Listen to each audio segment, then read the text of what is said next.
you'd rather go way above and beyond on a client project than do a little bit of sales and marketing work, if you're more interested in crunching numbers than shaking hands, if you think networking should be about routers rather than cocktails with strangers, but somehow you ended up with sales and marketing responsibilities, this podcast is for you.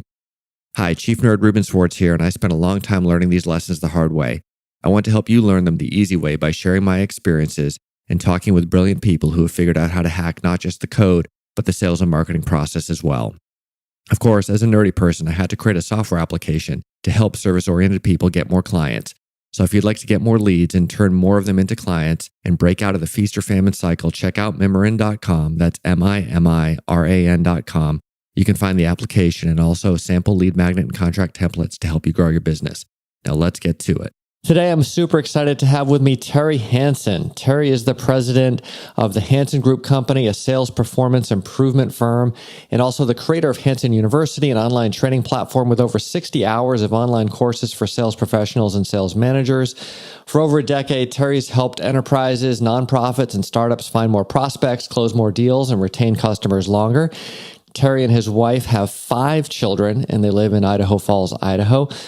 Terry, welcome to Sales for Nerds. What do you have in your glass? Well, it's good to be here with you. I have, I know this might be a little untraditional, but I've got my favorite Christmas wishes holiday mug since we're kind of around the holiday season. And today I've got some of the world famous Reed's Dairy chocolate milk. I'm a chocolate milk junkie. So that's what I'm sipping on today. All right. And is that a nearby, like local dairy?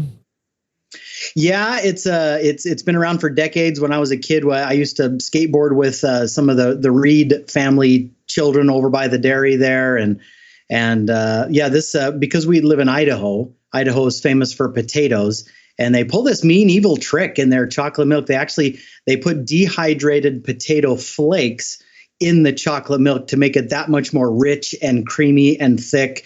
It is super decadent. It's only about 1,000 calories every gulp that you do. So that's why I make sure to get like the half gallon, because that's my motivation for staying on the treadmill every day is burn off the chocolate milk. So anyway, I love it. Is that like a milkshake when they put the potato flakes in there? It's kind of like a milkshake. It's like a very thick chocolate milk. Anyway, it's wonderful. So okay, all right. That sounds much more decadent even than what I'm having. I've got this 2014 Synergia Spanish Cabernet Sauvignon. It's an organic wine. It's very good. In full disclosure, I actually opened this last night, and I think it's actually better today. Sometimes the Cabernet needs a little time to breathe, and I don't know what it is.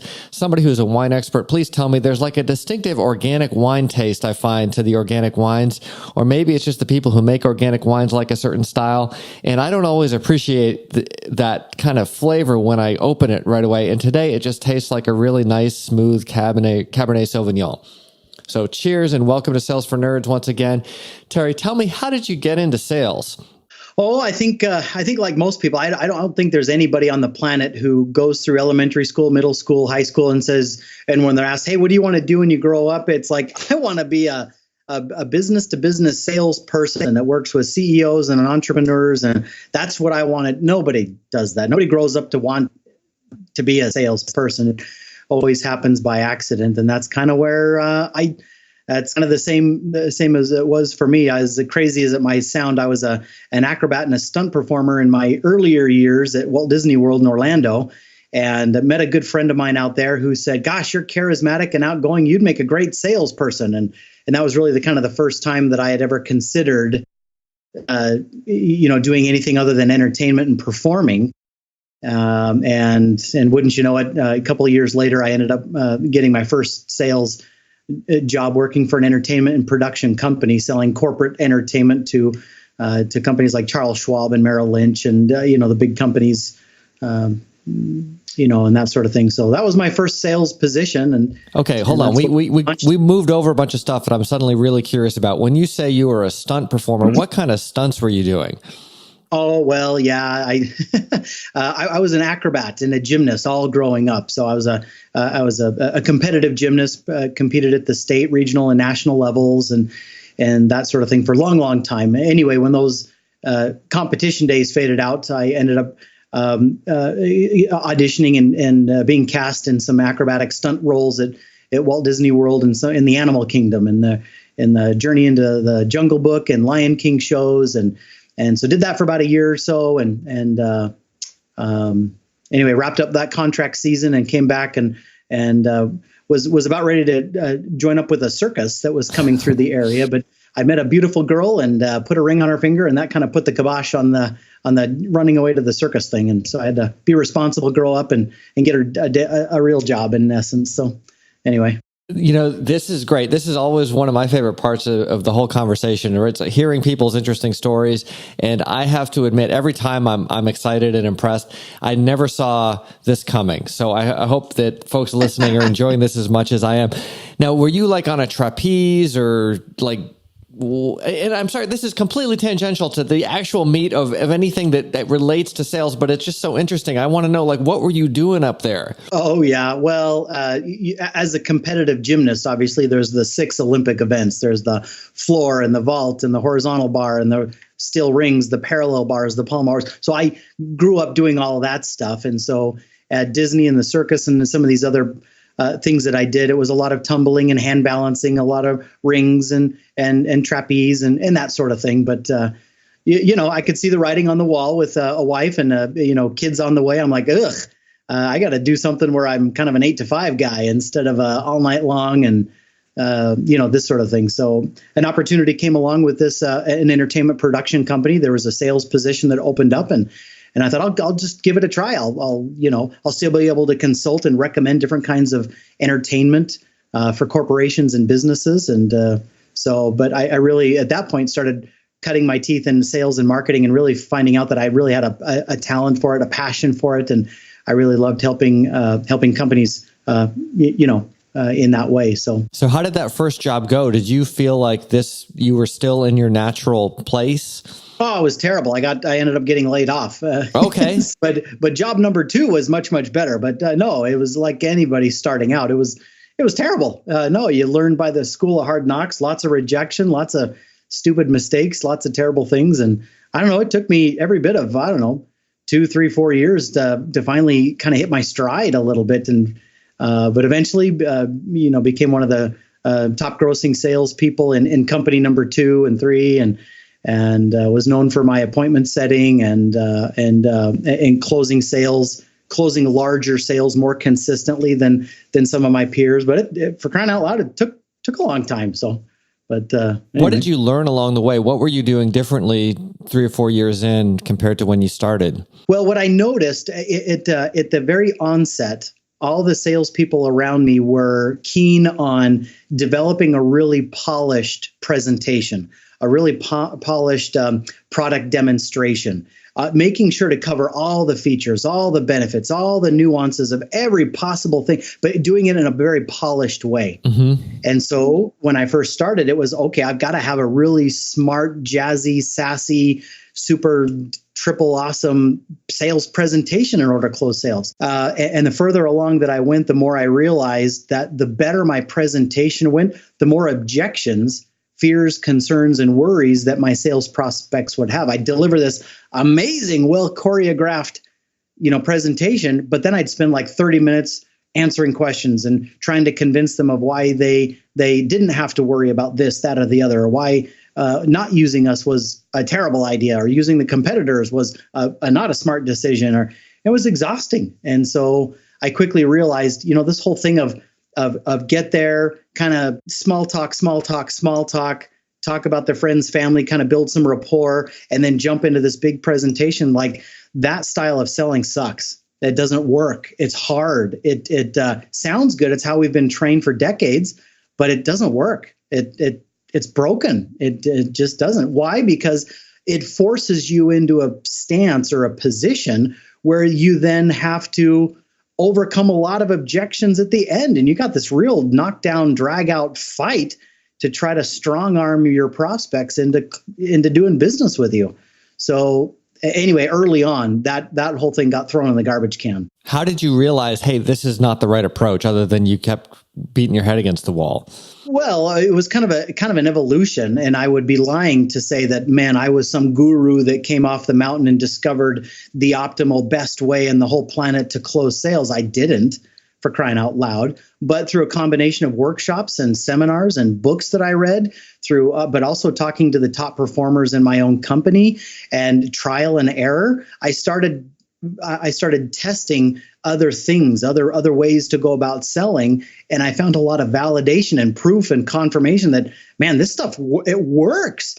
And then over the years, as I've kind of refined and perfected that, and eventually opened up my own sales performance improvement and consulting companies and training other sales teams all across the country, it's been validated and verified again and again and again and time again that this kind of different method or process of selling not only works really good, but it helps it helps salespeople not try to get better at overcoming sales objections, but it actually helps them prevent them in the first place. And that's kind of the heart and soul, I think, where the firepower really is. If you sell differently, you don't have a lot of objections to wrestle with at the end. And the sale just kind of naturally tips over and happens. I want to get deep into that in just a second, but I'm curious about the environment at this company, and I don't want to name names or accuse the guilty or anything like that. Yeah. But it doesn't sound like there was a whole lot of training going on. It sounds like you were just like everyone was thrown to the wolves, and the cream would rise to the top, kind of thing, and everyone else would struggle. Is that a fair characterization?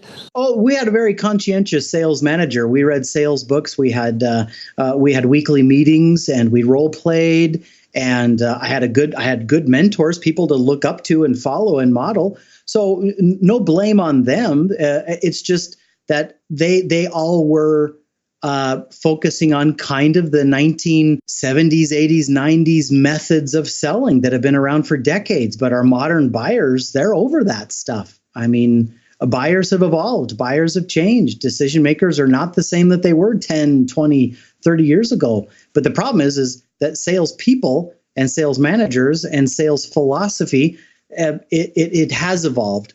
It has evolved. Truly, it has evolved. But we as salespeople haven't evolved with the times nearly as aggressively as we could have and should have. But our buyers have, and so that's why sometimes we run into a lot of challenges. Is that our old school selling processes are no longer aligned with the quote unquote new school buying processes. Our buyers want different things from us, and we're kind of stuck in the dark ages sometimes. So, is this sort of a vestige of the days when sales reps were the ones who actually had the information and the buyers were happy to get it? Where is this coming from? Meaning why have the buyers evolved? Right, or why is there this disconnect? Because presumably the people who were sales managers in this company who had this style, they were successful at one point in time. Yeah, well, so I mean, there's kind of two factors going on. Two sides of the table. On the buyer side, internet, technology, buyers are much more informed today than they have ever been, obviously, as we know.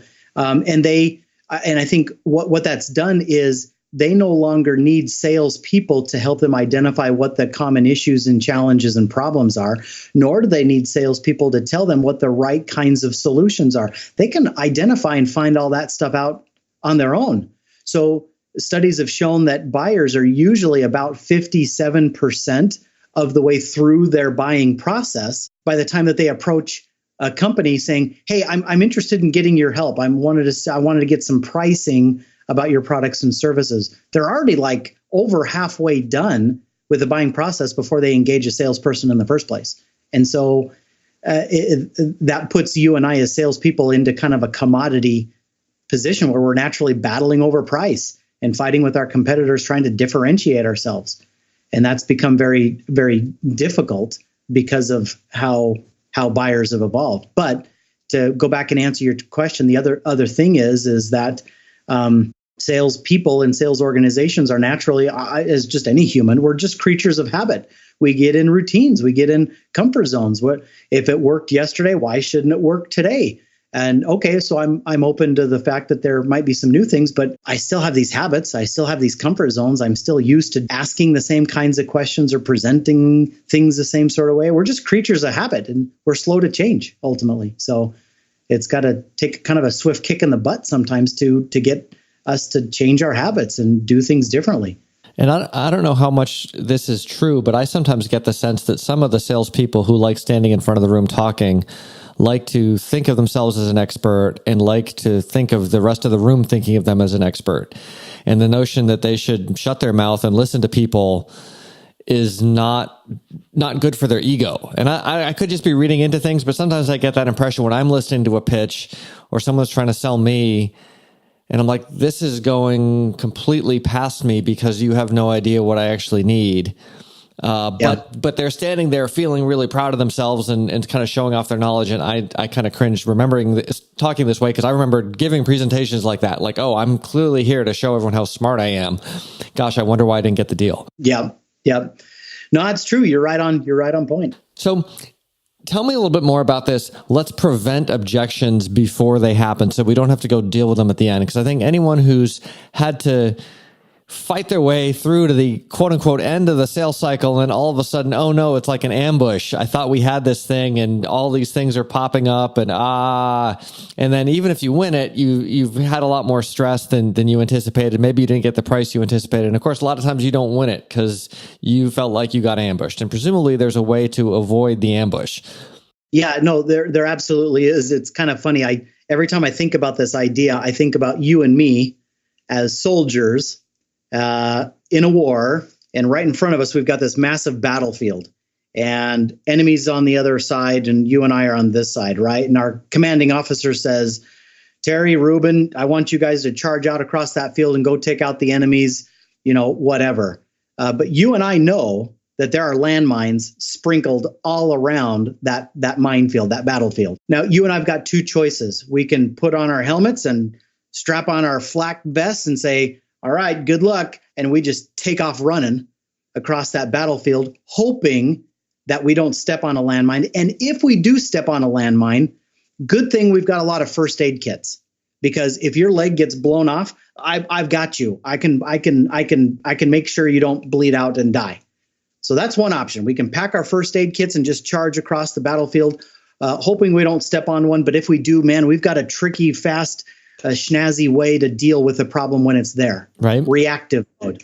Or we've got another choice. We can get out our metal detectors and we can walk slowly across the minefield. And when our metal detectors go beep, beep, beep, we can get down on our hands and knees and disconnect, deactivate, in essence, the landmine. And then we can walk right over the top of it and it won't blow us up. So what are some concrete examples of this? Well, so I share that analogy simply for the part of, as we are going through the sales process, we're foolish to ignore all of the landmines that are right all over us, run through the sales process, hoping that we don't run into any objections. But if we do, we've got our first aid kit or some snazzy, tricky ways to overcome the objections. But by the time, I'm terrible at overcoming objections. I'm terrible at it.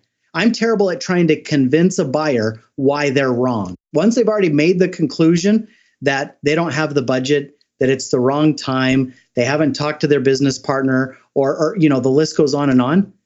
I'm terrible at convincing them at that late stage in the game why they're wrong. But what I'm really good at is early on is disconnecting or deactivating those landmines that are going to blow up in my face early on or later on.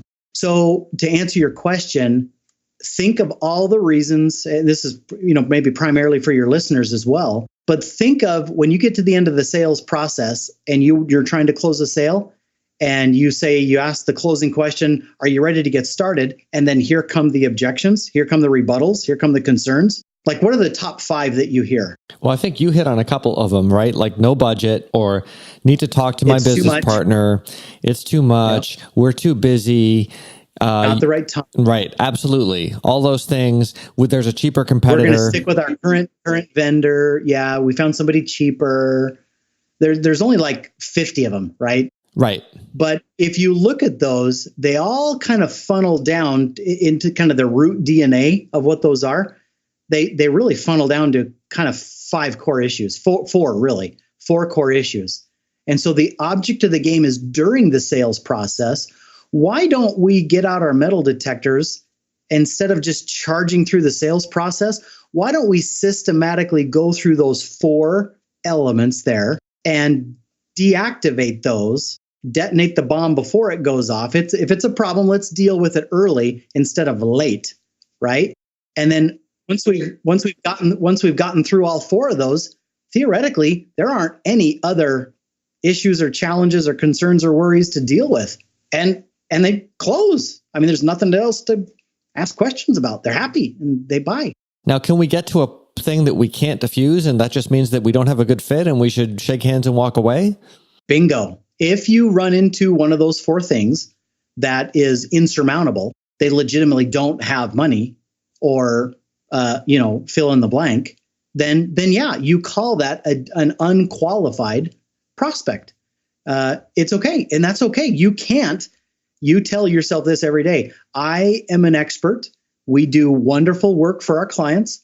We, however, can't work with everybody on the planet. Some people just don't qualify for our services. And if you're okay as a professional salesperson saying that, we just don't work with everybody. I mean, we're not a good fit just for everybody on the planet.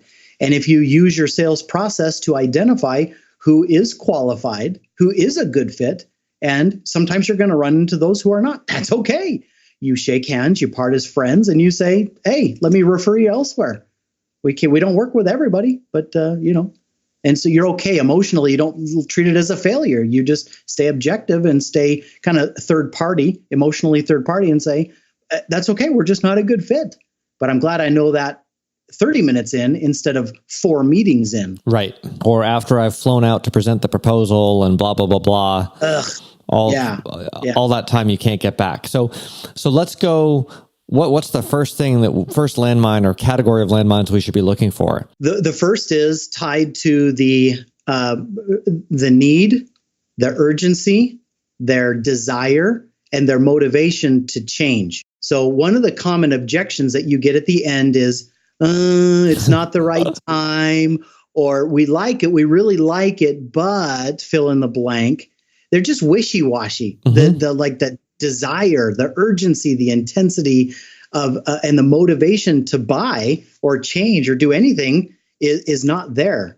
They might even think that like staying with their current supplier or their current solution or what they have is good enough for now. So early on in the sales process, we've got to do some things to build that buying desire, build that urgency, build that intensity, build the need so it's big enough that they're like, yes, not another day, not another minute. We've got to do something, and we've got to do something now. We've got to get them to the point where that's how they truly feel. So the golden question is, how do we do that? We do that through questioning. That's the technique, first off, that we use. But the topic is dealing with their goals and their problems. So we ask questions related to things like, if I'm sure things are going very, very well as it relates to your IT and your security, but if there were an area that you'd like to see changed or improved or just better, what would that be? And so the prospect then says, well, I'd like to see X better, or this changed, or this, improved. Tell me more about that. Why is that? What's wrong with it now? How come you're not happy with it now? How long has it been that way? What have you done in the past to try to fix it or solve that? So as you ask questions and you identify what 3 to 5 issues and challenges and problems are, then the second level of questioning that you go through is dealing with the consequences or the negative repercussions or the impacts of those problems, right? And this is really where you determine, are those problems kind of small problems, or are they pretty substantial big problems? Mm-hmm. Small problems, as we probably can tell, they don't carry with them a lot of motivation, a lot of urgency, a lot of intense desire to change. You and I, we have a lot of problems in our life that we're okay putting up with and dealing with. I'm 15 pounds overweight, but do I do much about that? You drink chocolate milk when you come on my podcast. I know, right? So you and I put up with a lot of problems, but it's only the big problems with big consequences that we're truly motivated to do something about. And so that's what our line of questioning has to do. We have to first identify some problems, 3 to 5 problems. Then second, our line of questioning has to determine if those problems are big enough, if they're expensive enough, if the consequences of those problems are big enough that they're worth solving. I was going to say, I think something else that's hard is even if you do a really skillful job of that, you can uncover a really big problem. But if it's not their top priority or maybe their number two priority, like if they have an even bigger thing that they're working on, you can be right and you can be checking all the boxes and still get to the at the end. How do you figure out where this lies in terms of their overall, like, yes, this is so important that I will actually go do something about it? It's a technique called quantifying. Quantifying means quantity. You quantify the consequence. So, for example, let's just pretend that I'm 200 pounds overweight, and I'd really like to lose weight, but I'm just not very motivated to actually go do something about it. So the problem is being overweight. Now, if I'm a weight loss guru, I'm not, and I'm asking questions trying to sell you my super duper weight loss program or something like this, then my questions would be well, the fact that you're overweight, how is that impacting your lifestyle and your family and your ability as a dad to, be the kind of dad that you want? And I might continue asking questions until I hear stories like, well, when I go to Disneyland with my kids, I can't get in the rides because, the bar doesn't come down and fit. I can't get locked into place. And so I can't ride rides with my kids. And then my question is, well, how does that make you feel? I mean, are you okay with that? Or no, it really makes me upset. Now I'm starting to share things. I'm upset. Mm-hmm. I'm starting to quantify the emotional impact, or in a business setting, the fact that your salespeople aren't closing sales as consistently as you'd like. That's the problem. What kind of impact is that having on your overall revenue? Well, we're down 10%. Oh, how much is that? Well, it's about 200,000 for the year. Whoa. So you're telling me that your company is down 200,000 in revenue this year because your salespeople aren't closing as consistently as? Yeah, that's what I'm saying. Oh, so I've quantified in terms of dollars and cents, $200,000, that's the consequence, the dollar and cents consequence of the problem. When I can quantify the problem, that goes a long way at elevating the priority level. Okay. Sometimes business owners and managers, they don't think in terms of consequences. They're not quantifying how much extra time this problem is costing my company, or how much money I'm losing out, or how much emotional stress and anxiety it's causing my team, or they don't think in terms of that. So sometimes in your questions, you ask those kinds of questions that help them share that, and all of a sudden the priority level starts going up. Right. So, long-winded answer to your short question, but okay. So let's suppose that we've deactivated this one. What's the next thing we should be looking out for? Definitely money. Okay. Definitely money.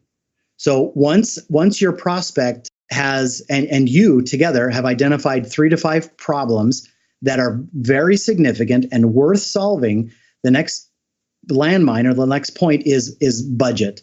And the question is, do you mind if we take some time to chat about the kind of financial parameters you're working with, or the budget that you've set aside to solve some of these problems that we've been talking about? They say, sure. You ask about their budget. How much have you set aside to tackle these problems? How much are you comfortable investing to really, forever and a day, not deal with these problems anymore? If they don't know, that's okay. You continue working with them. If they do know, they share with you the budget range. But you learn up front what they're willing to invest and spend to solve these problems. And you get a parameter, you get a range, or you get maybe even a specific dollar amount. So if they say, well, how much is this going to cost me, before you've had a chance to ask about their budget, how do you react in that case? Well, so just to be clear, at the end of the sales process, when you've given them your bid, your proposal, your estimate, and they know your prices, and they say, this is just more than we were expecting, or we're going to go with somebody cheaper, or they give you some sort of money objection. The only reason why they're giving you that money objection is because your numbers were not in line with what they were expecting to spend. Right. I'm talking about earlier on when we're trying to diffuse the budget bomb before we get to it. And a lot of times people, they don't want to talk about pricing until they talk about value. But if the prospect, you've identified this big problem and they say, yes, this is really important. How much does it cost me to solve this? Right. It's a natural thing for a prospect to ask. And you may not even know the answer yet. But what do you Yeah. say? Well, again, my goal here is to learn how much they are willing to spend, not to share my prices with them. It's too early to start quoting my prices and telling them how much I charge or how much my stuff costs. If I start telling them my prices, I'm in trouble.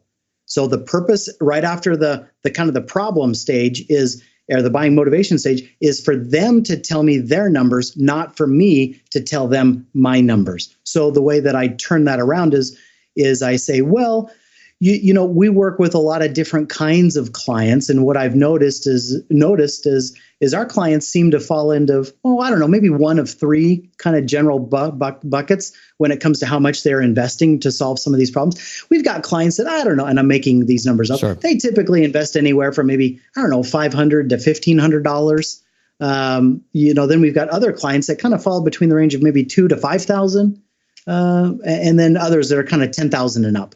That's just kind of that's kind of what I've noticed. But now, John, which of those three broad categories do you feel like, all things being equal, that you could see your company investing to solve some of the problems that we've been talking about?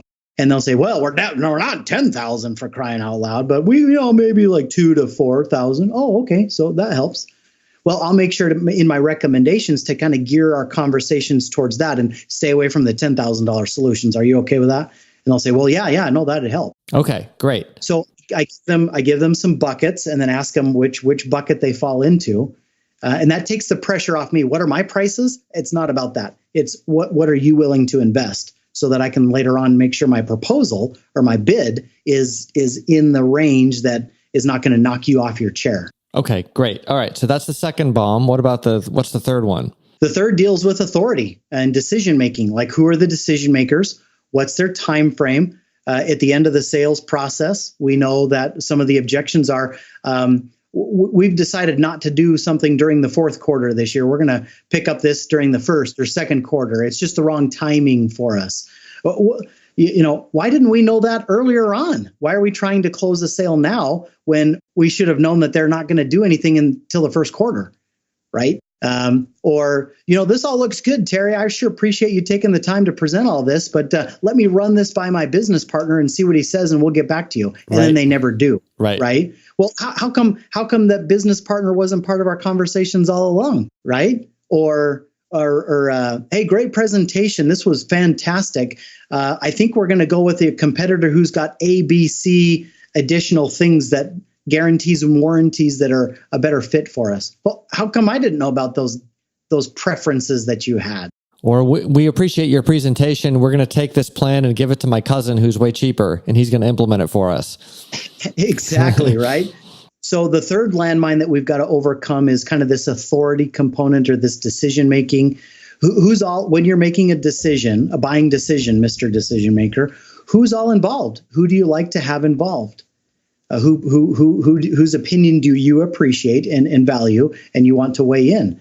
A second kind of category is timing. All things being equal, when would you like to get started solving these problems? Is that a December thing? Is it a January thing? Or is that a second quarter thing? Like, when do you see this becoming, you know, something you want to really focus on doing? And then what kind of criteria, when you're making these sort of decisions, what kind of criteria do you use to make these sort of decisions? So I learn all that stuff up front before I give my demo, before I give my presentation. The fourth and final landmine is dealing really with your product and service, how it needs to be tailored. So if I sell copy machines, I don't. But if I sell copy machines, do they want color or do they want black and white? Do they want digital or do they want analog? I don't know. I don't even speak the language. Do they want toner? Or do they want toner or do they want digital? Do they want the automatic feeder or do they want just the manual? Do they want the one that goes up and down? Do they want 2 drawers or 3 drawers? It's the make, the model, the color, the size, the quantity, the feature, it's how do I need to tailor my product and service so it's a great fit for your company? You know, do you want the blue one or the red one? So I need to engage in a good how do I customize and tailor my product or service so that it meets your needs? I need to know that stuff before I give you a bid. So those are kind of the 4 biggies. We got buying motivation, which is identifying the problems and learning and determining if those problems are big enough that they're worth solving. Number 2 is money. I've got to understand how much they're comfortable investing and spending up front. Number 3 is I've got to know who needs to be involved in the sales process and conversation, their time frame, and how they make decisions. And number 4, I need to know exactly how they need me to tailor and customize my product or service to really be a win for them. Once I understand kind of those 4 big components, after that's over, then I know, and it's only then that I know that they're very qualified or they're not qualified. And only with those four landmines appropriately detonated or disengaged or unplugged, deactivated, then do I have 100% confidence in moving into my demo, my presentation, my walkthrough, my here's why we're awesome, and give them a proposal, because I know my proposal is going to be smack dab in the middle of their budget. I know my presentation is going to focus on the problems and issues and challenges that are most meaningful to them. I know I'm going to have all the decision makers and the people in the room that are going to have to weigh in. And I know that I'm tailoring and tweaking my product and showcasing the features and benefits of what I offer that are the ones that are most important to them. Like I'm massively relevant at that point. And it takes all the guesswork out of my demo. So if I can sell that way, I'm gonna close like crazy. My selling cycle is going to shorten. I'm going to close more consistently, and I'm going to close larger deals more consistently. So that's really my recipe for closing higher quality and larger deals more consistently in shorter amounts of time. Love it. So anyway, that was a big long rant. Sorry for that. But no, anyway. It's a very useful rant, and I feel like I've got on this rant a few times because it took me probably at least a decade to learn that stuff. And I think it's really interesting that you've got the product service fit is the last thing, because a lot of people, first of all, they sometimes don't tailor it at all. They just say, here's what we've got. Isn't it wonderful? And they forget that it's about how it fits in with the buyer's needs. But then oftentimes they spend all their time or 80% of their time on that because it's the part that relates most closely to them, and they ignore the other stuff. And then they wonder why the deals aren't closing. And I certainly have been through that myself. So I'm not trying to say that, gosh, you're some irredeemable idiot if that's where you're at. But it's kind of like, I keep going back to the doctor analogy, right? Like it's really about the patient. You have to do a bunch of diagnostics on the patient to figure out what's wrong. And if you're the person qualified to treat it, and then if you're going to do it, here's what you're actually going to do. But you don't just walk in and say, I'm a cardiac surgeon. Here's a heart transplant. I love heart transplants. You need one. Let me try to sell you on one, right? That would be a terrible way to go about it. But somehow in a lot of other professions, salespeople seem to act that way. They've got a hammer, and so everything looks like a nail. And gosh, why do people not like getting nailed when they don't have any business with that? So I think this is going to be super useful. And on a somewhat related note on proposals, I spent the better part of a decade going from writing absolutely terrible proposals to getting pretty solid at them. And after I launched Mimran to help automate the proposal process, I actually ended up spending a lot of my time coaching people on proposals because I thought for a while I was the only one who sucked this badly at them. And after a while, I thought, gosh, I should really just make this available to anybody who wants it, not just people who use this tool. And finally, I put together an online course for doing proposals the right way. You can check it out at coaching.salesfornerds.io. And as a special thank you for listening, if you go to salesfornerds.io/bonus, there's a coupon for 10% off. And now back to the show. We've heard for years that, we've got to diagnose first and prescribe second. That whole concept really is at the heart and soul of consultative selling. But over the years, I've developed kind of an acronym, for these landmines. We've been calling them landmines. But the acronym is PIMAT, PIMAT. And your listeners can steal that and use that to help them just remember the order and the topics, number one, but the order. P is for problem. I is for the impact of those problems, the consequences. M is for money. A is for authority. T is for technical. So PIMAT. Start at the very beginning of your sales process. Start with the problems and the impacts to build up that buying desire, that buying motivation so that they want it bad enough. Then go to money and address all the money concerns, the budgetary problems and that sort of things. Then hit the A for authority, the time frame, who's involved, the criteria. Then hit your T for technical, and learn how the product needs to be customized. And once you go through PIMAT, those 5 things, you won't get many objections after your demo. Maybe some trite questions and things to clarify, but you're not going to get any deal stopping. We don't have the budget for this, or we're not going to do anything right now. We're going to stay with our competitor. You're not going to run into that because you've done a good job during your qualification phase. That's how you prevent objections in the first place. So, pardon the language, but screw overcoming objections. That's terrible salesmanship. Preventing objections, that's consultative, smart selling at its finest right there. And PIMAT is a great kind of framework to help us think about how to do that. So anyway. Super useful. Thanks so much. I hope this is going to be useful to people, and it's much more well put than sort of the notion I have of kind of like, you have to know the buyer's story, but I don't have like a nice acronym for PIMAT. Now I do. So how about that? Yeah. Now it's going to be in my head forever. I appreciate it, and I hope that's helpful to our listeners. Well, and as my gift to you and to your listeners, what I'd be happy to do is we've developed actually what we lovingly refer to as a PIMAT scorecard.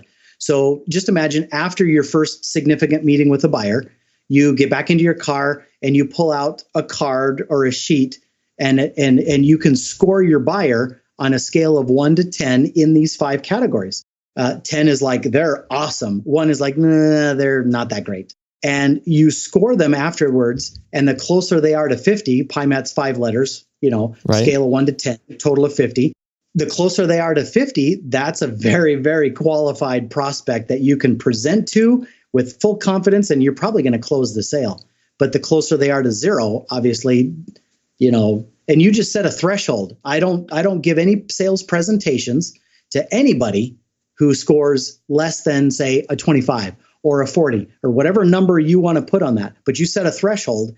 Less than this, unqualified. Waste of my time. Waste of their time. Above this, golden, right? So anyway, if any of your listeners would like a complimentary copy of that PIMAT scorecard, as part of this podcast, I'll give you a link that they can click on. They can email me, click on the link, and I'll send them a complimentary copy of that PIMAT scorecard that they can use to help diffuse a lot of those bombs before they even blow up. So great. We'll put a link to that in the show notes. And I guess one question about that: does it matter if somebody has a bunch of 5s, or if they have, say, a 10 and a 0? Like, is it just the overall score, or is there some other nuance that people should be thinking about? Well, so that's a good question. So let's pretend in the problem and impact, they score 10s. They want it really bad. They're super motivated. But in the budget, they score like a 2. And then the authority, let's score they're a 10. And then the technical, they're a 10.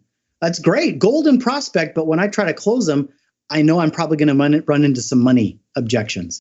True? Yep. So whatever the low score is, I know that's going to come back to bite me in the rear end later. It's going to blow up at me. So I've got to deal with it sooner or later. I've got to deal with it. It's a landmine that's going to blow up on me if I don't deal with it. And so one answer could be they're qualified, they're disqualified, or it could be they're not ready now because we have to wait for the budget to come in next quarter or whatever, right? That's fine. Yeah. And the question is when would you like to know that? Early on, right, or at the very end?